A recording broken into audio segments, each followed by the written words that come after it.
Saudara-saudariku yang terkasih, salam sehat dan sukacita selalu, berkah dalam. Sudahkah kita memberi senyum hari ini? Rabu 12 Februari 2025.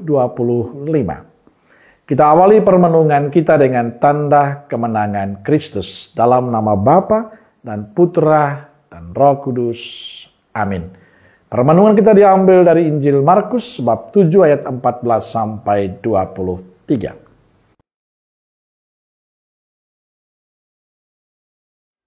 Lalu Yesus memanggil lagi orang banyak dan berkata kepada mereka, "Kamu semua, dengarlah kepadaku dan camkanlah. Apapun dari luar yang masuk ke dalam seseorang tidak dapat menajiskannya. Tetapi apa yang keluar dari seseorang, itulah yang menajiskannya. Barang siapa bertelinga untuk mendengar, hendaklah ia mendengar." Sesudah ia masuk ke sebuah rumah untuk menyingkir dari orang banyak, murid-muridnya bertanya kepadanya tentang arti perumpamaan itu. Maka jawabnya, "Apakah kamu juga tidak dapat memahaminya? Tidak tahukah kamu bahwa segala sesuatu dari luar yang masuk ke dalam seseorang tidak dapat menajiskannya? Karena bukan masuk ke dalam hati, tetapi ke dalam perutnya, lalu dibuang di jamban." Dengan demikian, ia menyatakan semua makanan halal. Katanya lagi, "Apa yang keluar dari seseorang, itulah yang menajiskannya.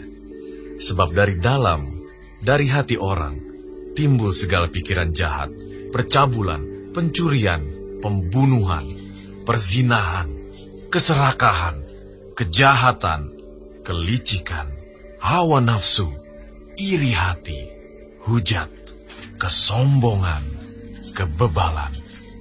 Semua hal-hal jahat ini timbul dari dalam dan menajiskan orang." Saudara-saudariku yang terkasih, perkataan Yesus yang penting hari ini untuk para murid dan juga kita adalah, apapun dari luar yang masuk ke dalam seseorang tidak dapat menajiskan dia. Tetapi apa yang keluar dari seseorang, itulah yang menajiskan. Artinya kebaikan yang sesungguhnya adalah sesuatu yang ada dalam hati.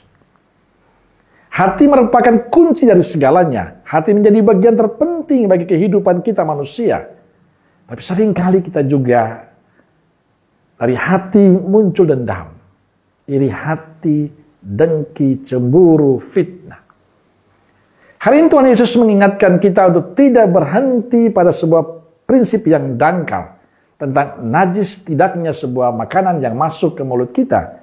Tapi mengajak kita masuk lebih dalam ke lubuk hati kita. Ia mengajak kita mengolah hati kita. Sehingga hati menjadi hati yang jernih, hati yang murni, hati yang tulus, hati yang penuh damai dan sukacita. Maka bebaskanlah hati kita dari hal-hal yang membuat kita jauh dari Tuhan. Kebencian kita, dendam kita, iri hati, dan segala macamnya. Sebagai manusia kadang kita membiarkan hati kita dikuasai oleh hal-hal negatif. Maka inilah saatnya bagi kita untuk menyucikannya, membersihkannya. Jadikanlah hati kita tempat tinggal Tuhan. Hati yang penuh damai, hati yang penuh sukacita, hati yang memunculkan ketulusan. Supaya kehadiran kita, sikap kita, tutur kata kita, perilaku kita sungguh menjadi berkat bagi sesama.